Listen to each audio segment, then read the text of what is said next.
Alright, number 10, Drake Bell, Drake and Josh, a sitcom that gifted us with some incredible one-liners and caused anyone named Megan to have their lives changed forever. Drake Bell and Josh Peck starred as the titular Drake and Josh for 4 seasons before being cancelled in 2008. Following the cancellation, the 3 main cast members, they all went on to have steady work for a short while. Miranda Cosgrove, who played Megan, had some success in voiceover and was given her own series iCarly before dropping out of the acting world in 2015. Josh Peck starred in a few movies and TV shows here and there, but has only recently made a return to mainstream, appearing in the new Christopher Nolan film Oppenheimer. Drake has probably had the worst go of the crew. When the show was cancelled, his roles were limited to straight-to-video flicks and voiceovers starring as Spider-Man in the animated Ultimate Spider-Man series. The worst performance of all, though, was when Nickelodeon thought it would be a great idea to make a live-action Fairly Odd Parents movie, I actually remember this,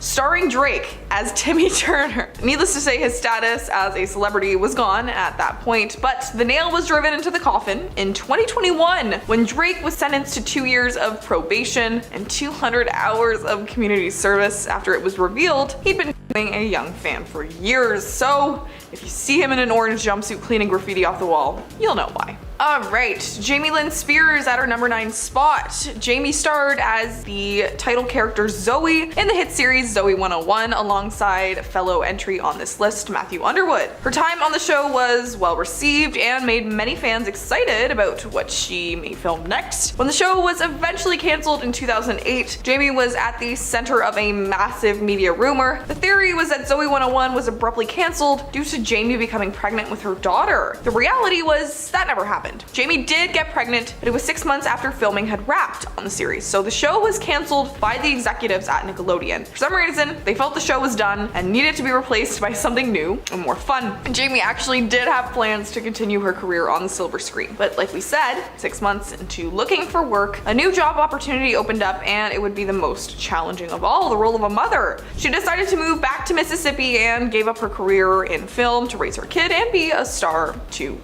the household.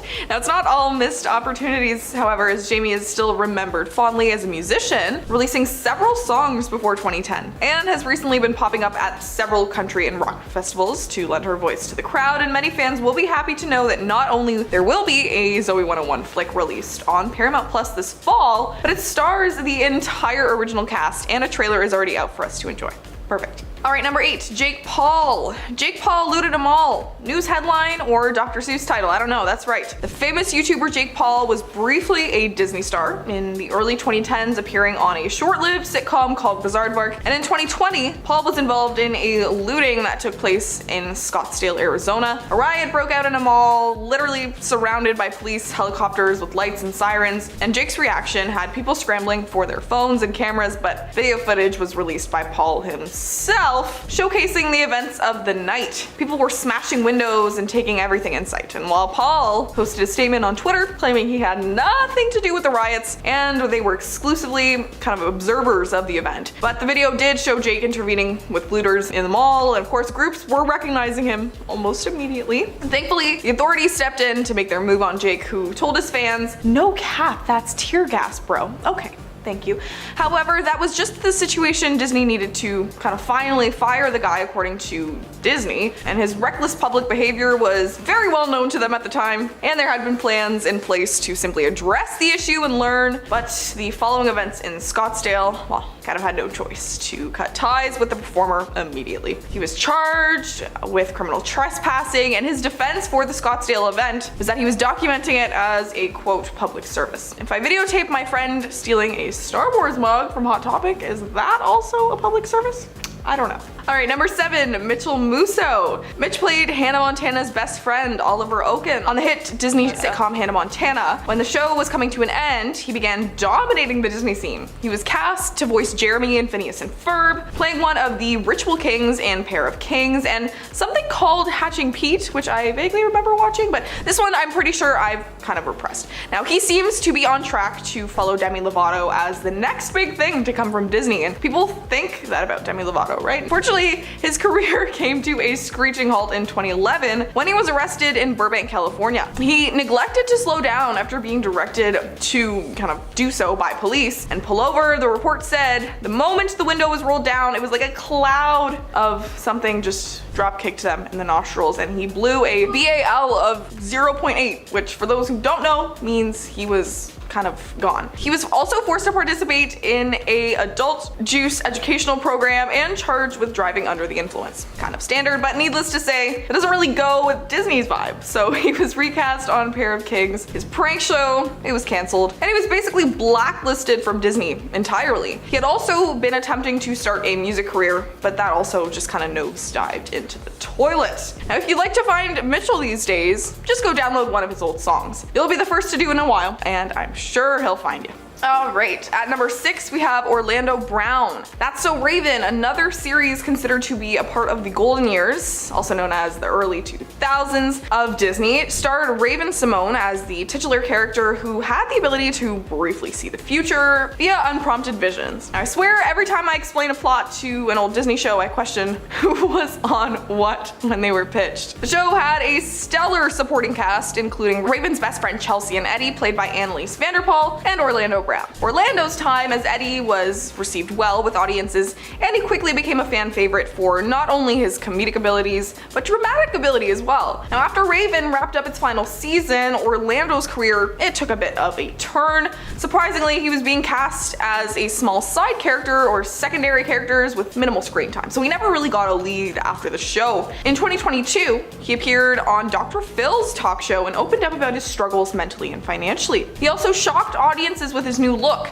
drenched in tattoos and sporting a pair of demon eye contacts. Now, unfortunately, it seems that Orlando has fallen victim to the darker side of Disney, and he was arrested for a misdemeanor as well after an altercation with his brother. Alright, number 5, Brenda Song. London Tipton. She was the daughter of the man behind the chains of Tipton hotels in the sitcom Sweet Life of Zack and Cody. Brenda Song accepted the role right as she was about to start college. Little did she know the character would consume her life for the next 6 years. She appeared as London on both Zack and Cody and its reboot sequel, The Sweet Life on Deck, for a total of 6 seasons following the show's cancellation in 2011. Brenda starred in a few smaller roles in films like The Social Network, as well as TV shows in like Scandal, New Girl, and Superstore. Now, Brenda, she's still active in the acting community, just in a smaller capacity, as she's traded in her Disney fame for family fortune, starting a family with her boyfriend and fellow child star Macaulay Culkin.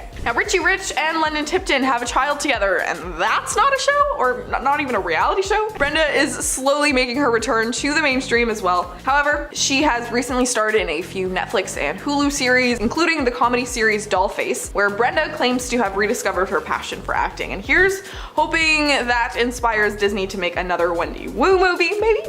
If you don't know Wendy Wu, Homecoming Warrior, you need to look into that. Alright, number 4, Kell Mitchell. Welcome to Good Burger, home of Good Burger. Can I take your order? The sentence that always blasts into my skull when I talk about Kell Mitchell. Kell was another young buck to be cast on the hit show All That with Amanda Bynes and future best friend Kenan Thompson. Much like Amanda, Kell was asked to participate in a spin-off of All That, only this time a straight-up sitcom rather than more of a sketch show. And the show, Kenan and Kell, starring Kell and Kenan Thompson, is one of my favorite that Disney Channel produced, and these two had incredible chemistry, and so good that Nickelodeon had a movie centered around them, Good Burger, that has actually aged pretty well, and his character never really took off after that, with him only appearing in that sitcom world and in a minimal capacity then. But his loss of fame was kind of self-inflicted as his career on screen slowed down. His family life has been nothing but up. He decided to stay at home and focused on building a relationship with his wife and rapper Asia Lee, and they are currently expecting a second child sometime this year. We're hoping that when the kids are a little older, Kell can get some time off and maybe make a return to the acting world. Now, there was a rumor of a Good Burger 2 being in the works, so let's start that now. Hashtag Good Burger 2, make it a trend. Alright, number 3, Josh Peck. Josh made up the second half of the series Drake and Josh alongside musician and bad boy Drake Bell. Josh got his start on the Amanda Bynes show alongside Amanda Bynes, participating in several classic sketches before eventually moving on to his own sitcom that is still considered to be one of the best Nickelodeon shows ever produced. Josh's time on the show, it was wonderful. He delivered a zany, big-hearted kind of brother vibe that went really well with Drake's rock and roll, I need love on the inside kind of character. And following the cancellation of the show, Josh went on to star in several silver screen showings like the underrated comedy Drill Bit Taylor starring Owen Wilson and the reboot of Red Dawn from 2012 alongside Chris Hemsworth. His career dipped in quality following that performance though. Josh was starting to seem like another Nickelodeon kid who was growing up to be rambunctious and wild instead of taking his job seriously. He lended his voice though to several characters over the years, including various roles in the Ice Age films, but has mainly stuck to small TV roles or independent flicks, and he did maintain a following. However, as of a few years ago, he started posting TikToks as well. Those received millions of views, and recently Josh has popped up on the cast list of Christopher Nolan's upcoming historical drama Oppenheimer. Perhaps this will mark his return to the acting world if it's in a movie like that. Now, he may be on the road to Oscar territory.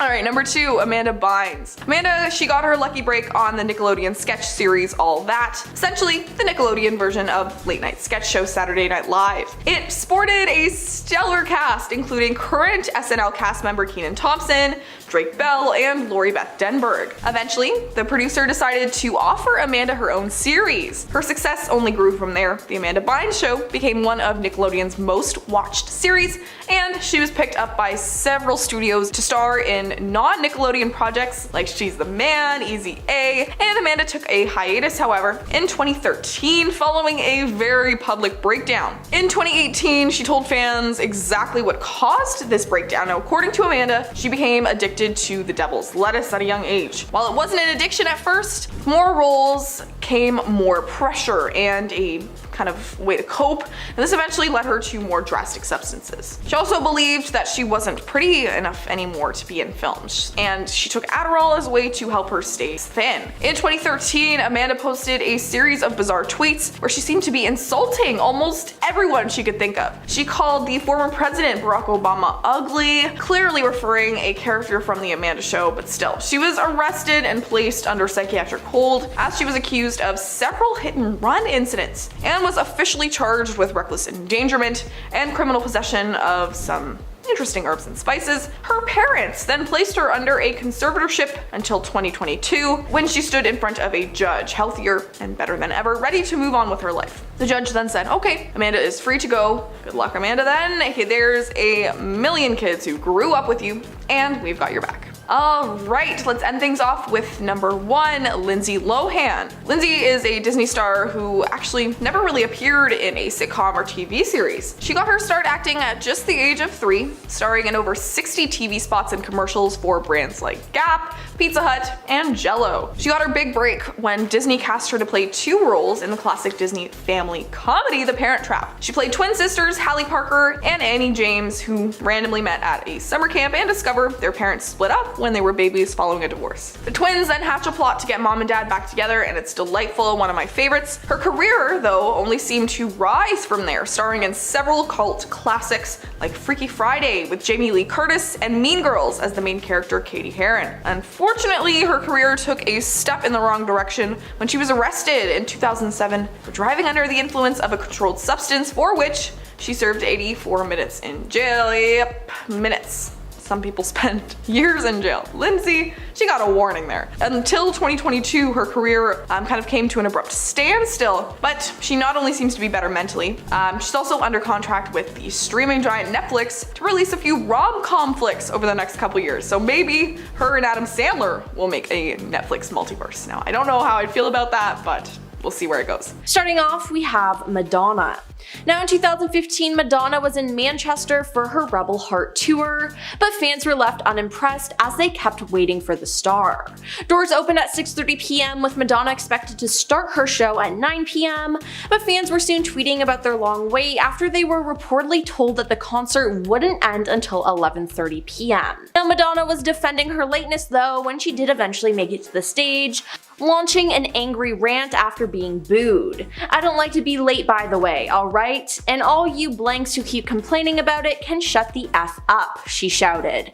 I'm not back there eating chocolate, filing my nails, and getting my extensions done, alright? She added before explaining that the delay was due to a malfunction with the video for the gig. We had no video and we had to wait until we could reboot. No selfish diva reason. If you diva blanks want to keep complaining about it, don't come to my show, she said.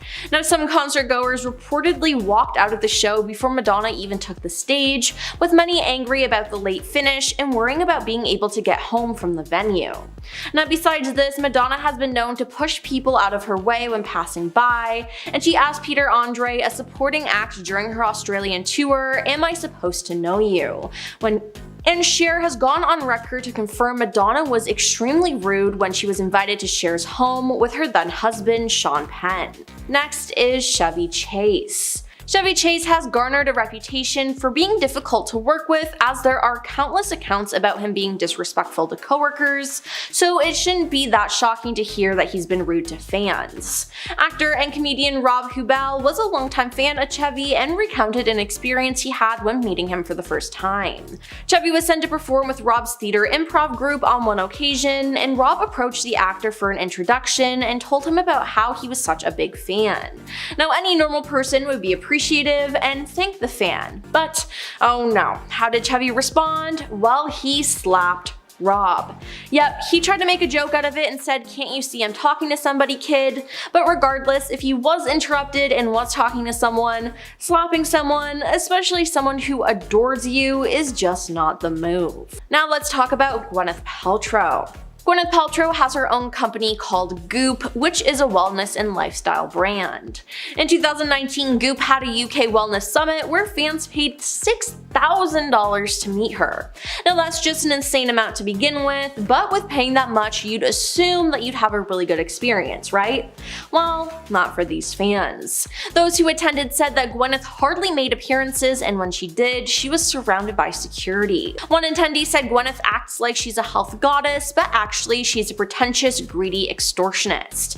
She had a ton of security, she was unapproachable, she did the minimum, a few fireside chats with Twiggy and Penelope Cruz, then she put on her Birkenstocks and snuck out. I was a huge fan of Gwyneth, now I feel like I've lost my faith in God. Those at the event that weekend were urged to book rooms through Goop at $1,300 for 2 nights at the Kimpton Fitzroy London Hotel, but some of them later discovered that rates that weekend started at $250 a night.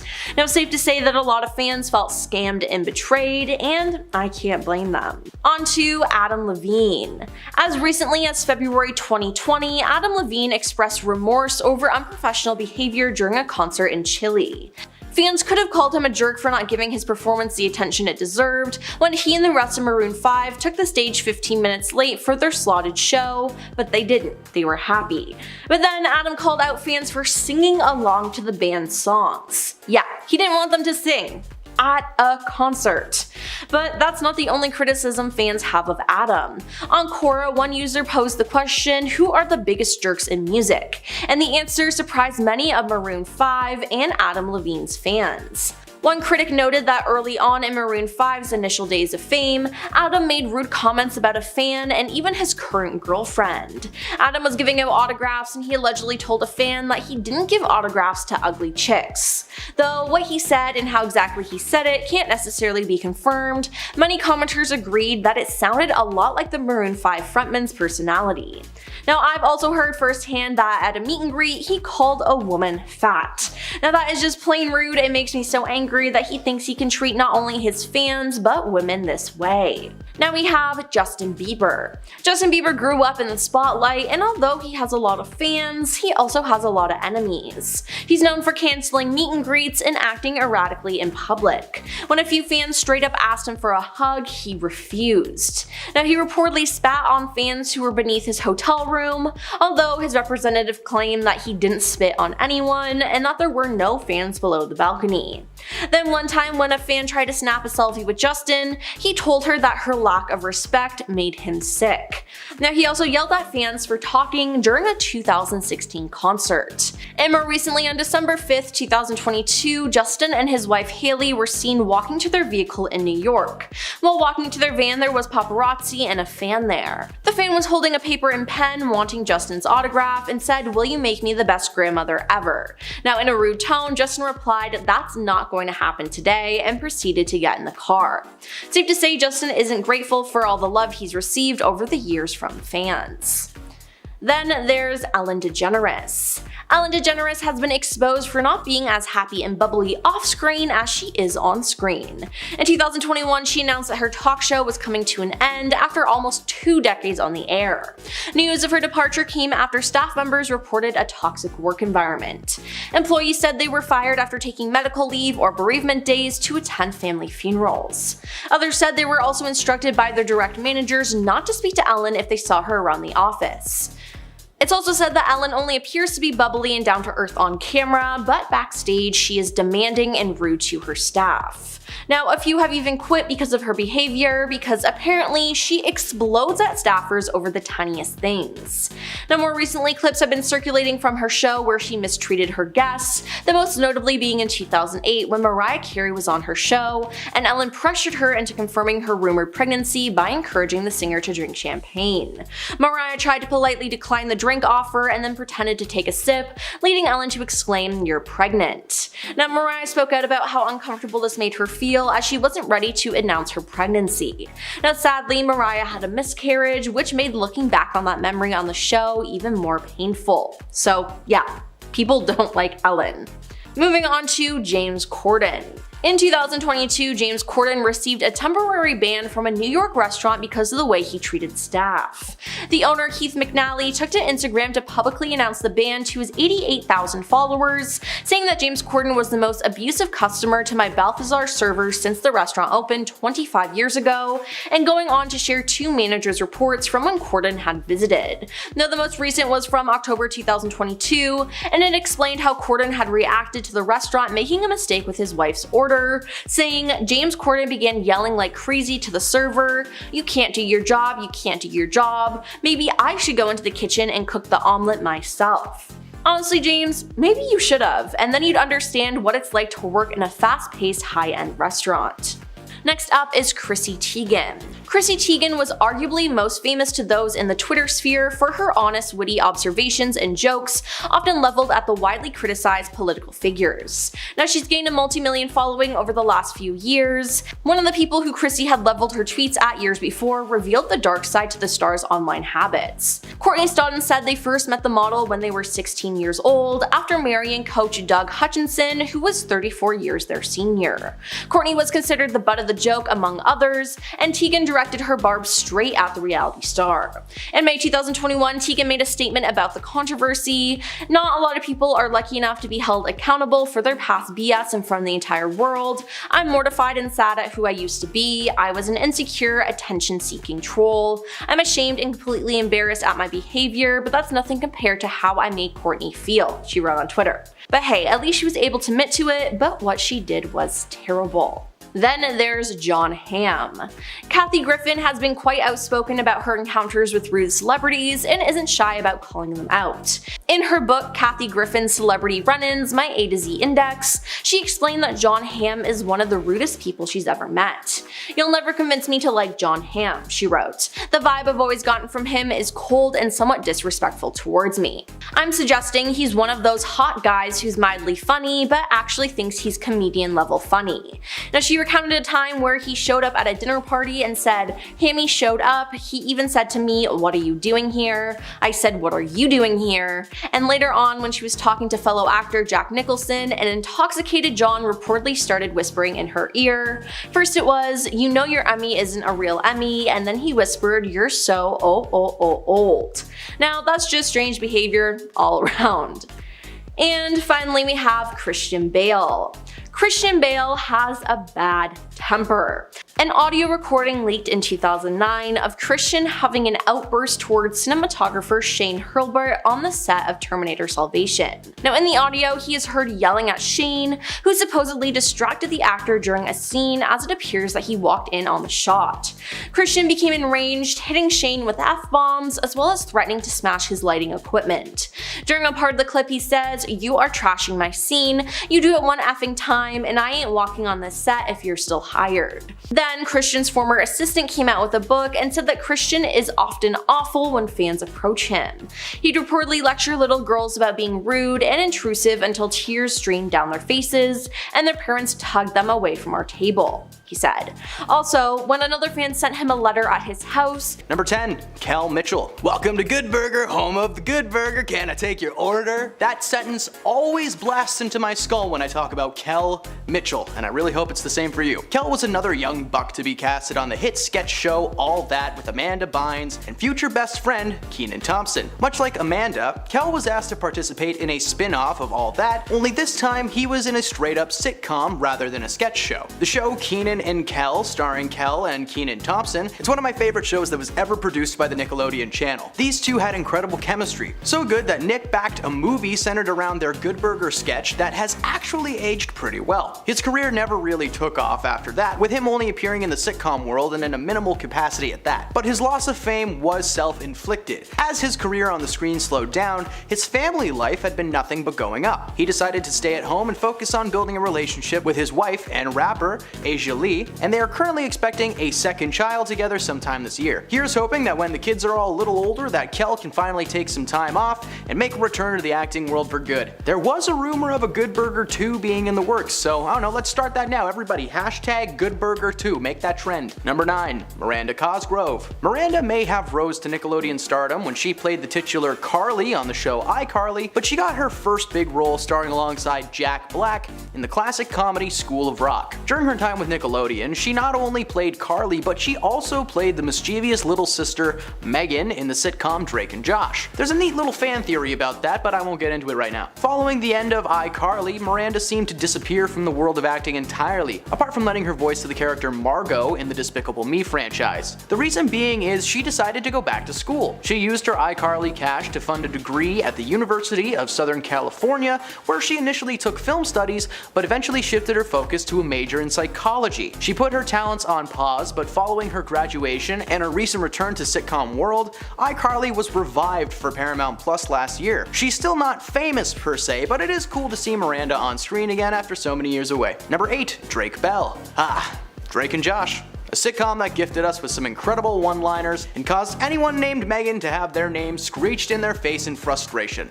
Megan! Drake Bell and Josh Peck starred as the titular Drake and Josh for 4 seasons before being cancelled in 2008. Following the cancellation, the 3 main cast members all went on to have semi-steady work, for a short while at least. Miranda Cosgrove, who we just talked about, played Megan and had some success in voiceovers, but she got her own sitcom and then dropped out of the acting world in 2015. Josh Peck starred in a few movies and TV shows here and there, but he's only recently made a return to the mainstream, appearing in the new Christopher Nolan film Oppenheimer. Drake has probably had the worst go of the crew. When the show was cancelled, his roles were limited to straight-to-video flicks and voiceover roles, starring as Spider-Man in the animated Ultimate Spider-Man series. The worst performance of all, though, was when Nickelodeon thought that it would be a great idea to make a live-action Fairly Odd Parents movie starring Drake as Timmy Turner. Berries! Needless to say, his status as a celebrity was gone at that point, but the nail was driven into the coffin in 2021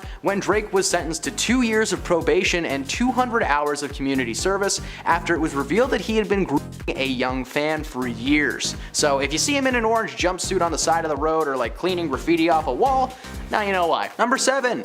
Amanda Bynes. Amanda got her lucky break on the Nickelodeon sketch series All That, which was essentially Nickelodeon's version of the late-night sketch show Saturday Night Live. It sported a stellar cast, including current SNL cast member Kenan Thompson, Drake Bell, and Lori Beth Denberg. Eventually, the producer decided to offer Amanda her own series. Her success only grew from there. The Amanda Bynes show became one of Nickelodeon's most watched series, and she was picked up by several studios to star in non-Nickelodeon projects, like She's the Man and Easy A. Amanda took a hiatus, however, in 2013 following a very public mental breakdown. In 2018, she told fans exactly what caused that breakdown. According to Amanda, she became addicted to the devil's lettuce at a very young age, and while it wasn't an addiction at first, with more roles came more pressure, and a need to find a new way to cope. This eventually led her to more drastic substances. She also believed that she wasn't pretty enough anymore to be in films, even taking Adderall as a way to help keep her skinny. In 2013, Amanda posted a series of bizarre tweets where she seemed to be insulting almost everyone that she could think of, like she called the former President Barack Obama ugly, like she's clearly referencing a character from The Amanda Show, but still. She was arrested and placed under psychiatric hold as she was accused of several hit-and-run incidents and was officially charged with reckless endangerment and criminal possession of herbs and spices. Her parents then placed her under a conservatorship until 2022, when she stood in front of a judge, healthier and better than ever, and ready to move on with her life. The judge said, okay, and Amanda is now free to live. So good luck, Amanda. There's a million kids who grew up with you, and we've all got your back. Number 6, Dan Schneider. Dan was never a star on camera other than a small role in the movie Good Burger, but without this man, we may not have a lot of beloved TV shows. Dan was a producer behind some of the biggest shows Nickelodeon had to offer, shows like Kenan and Kel, Drake and Josh, iCarly, Zoe 101, all classics that may have never been set to film without Dan at the helm. While Dan was producing well into the late 2010s, his career abruptly ended in 2018 when allegations were brought to light alleging that Dan's behavior over the years was anything but wholesome. According to several set and cast members who've worked with Dan in the past, Dan has a massive temper that would regularly disrupt shoots, he's caused production delays on his own, ballooned the budgets of all of his shows, and there were several complaints about his verbal insults, reportedly emailing and texting cast and crew to complain about things during off hours. Like, hey man, I'm trying to watch Too Hot to Handle, can we just save this till tomorrow? The worst of them all, and what really got him fired, was the way that he was towards his younger cast. I won't go too far into detail because I would probably vomit on camera if I did, but let's just say that Dan is creepy creep who likes dem feet. Put it that way. Thankfully, he's been fired and will never make another penny off of that channel ever again. Number 5, Devin Werkheiser. You may not know Devin by his name, but his face certainly rings a middle school bell in your skull. Ned's Declassified School Survival Guide first premiered in September 2004. For those who missed out on this gem, it followed the titular Ned as he guided us through the daily struggles of attending middle school. It was an instant hit, and I personally watched every episode that they ever made. I basically grew up with this guy. After 3 seasons of the show, it was cancelled, leaving its cast to fend for themselves and find new work. Most of the younger cast members on the show decided to step away from the acting world, with Lindsay Shaw, who played Mose, being the only one with steady work, albeit in like low budget films, but still, it's work, and she's been doing that ever since the show ended. Now, Devin could have had a stellar career, but he said in recent years that following the end of the show, he just had no idea what he was supposed to do next. Devin was 15 when the show finished, and between then and the age of 25, he said he never really found his footing as an actor, always being called back for things but never actually hired. In his mid-20s, the residuals from Ned's finally ran out, forcing him to take his first ever 9-to-5 job. This was the wake-up call that he needed though, as he was finally motivated to do more, and thanks to many fans who were now adults DMing him and asking him when the next Ned's College or Adult Guide would be released. Well, Devin has begun doing a series of lectures across the United States in college and university campuses in an attempt to give advice on the wild world of adulthood. He's also begun a podcast with his co-stars Lindsay Shaw and Daniel Curtis Lee, who played Mose and Cookie, where the three break down behind the scenes facts about every episode of the show. So if you want a little bit of Ned's Declassified nostalgia, then check that out. Number 4, Matthew Underwood. Matthew played the rich boy with the puka necklace Logan on the hit series Zoe 101. The show followed the titular Zoe as she started her life at a new private boarding school, where wild and wacky situations ensue. The show gifted us some highly quotable lines and memorable moments that have surely stuck in your head since the show's cancellation in 2008. Matthew played a mean jock on the show, but his character had a lovable side that quickly won fans over. When the show ended, his life started going down a dark path. He found himself involved in some legal troubles after being caught in possession of a controlled substance, devil's lettuce, for which he received 12 months probation. He violated that probation when he entered a hookah bar, which he co-owned, in St. Lucille called Cloud 9. His criminal history was brief, but it was enough to get him blacklisted from the acting world. There is a nice ending to this story, however. After laying low and working on his mental health, belt, Matthew actually ended up rescuing a baby from a crashed car along with both parents who had allegedly overdosed on warm needle juice. This act not only saved the baby, but a judge ruled that the parents were unfit and the child was given to a family member, and they're living happily ever after thanks to Logan. Matt is currently working behind the screen as a director on short films and indie projects, so hey, if you see that Zoe 101 reboot in the future, he's ready to go. Number 3. Jamie Lynn Spears. Continuing on the Zoe 101 train for a minute, Jamie starred as the titular Zoe in the hit series Zoe 101, alongside fellow entry on this list, Matthew Underwood. Her time on the show was well received and made many fans excited about what she may film next. When the show was eventually cancelled in 2008, Jamie was at the center of a massive media rumor. The theory was that Zoe 101 was abruptly cancelled due to Jamie becoming pregnant with her daughter. The reality was that never happened. Jamie did get pregnant, but it was like 6 months after filming had wrapped on the series. The show was cancelled by the executives at Nickelodeon. For some reason, they felt that the show was done and just needed to replace it with something new and more colorful. Jamie actually did have plans to continue her career on the silver screen, but like we said, 6 months into looking for new work, a new job opportunity opened up, and it would be the most challenging job of all. The role of being a mom. She decided to move back to Mississippi and give up a career in film to raise her kid and be a star to her. It's not all missed opportunities, however, as Jamie is still remembered fondly as a musician, releasing several songs before 2010, and she's recently been popping up at several country and rock festivals to lend her voice to the crowd. Many fans will be happy to know that not only will there be a Zoe 101 flick released on Paramount Plus this fall, but it stars the entire original cast, and there's a trailer already out for us to enjoy. Number 2. Josh Peck. Josh made up the second half of the series Drake and Josh alongside musician and bad boy Drake Bell. Josh got his start on the Amanda Bynes show alongside Amanda Bynes, participating in several classic sketches before eventually moving into his own sitcom. Still considered to be one of the best shows that Nickelodeon ever produced. Josh's time on the show was wonderful. He delivered a zany, big-hearted brother vibe that went really well with Drake's rock and roll, I need love inside attitude. Following the cancellation of the show,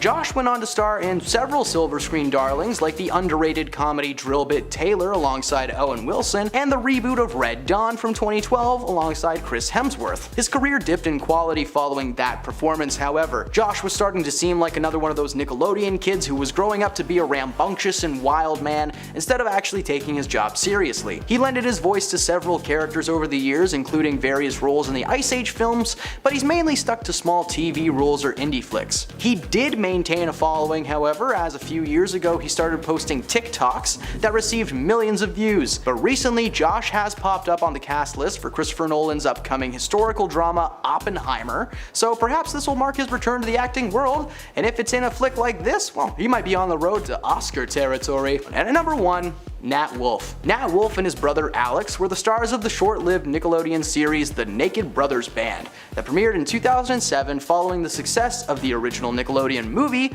of the same name. When the show ended, Nat decided to move on from the on-screen world and focus on his career in music with his brother Alex. He did, however, make a handful of appearances in romantic dramedies like Paper Towns and Fault in Our Stars. Unfortunately, he took a role that he probably shouldn't have in 2017 when he played the character Light in the Netflix live-action adaptation of the anime series Death Note. In case you didn't know, the anime originated in Japan and stars Japanese voice actors.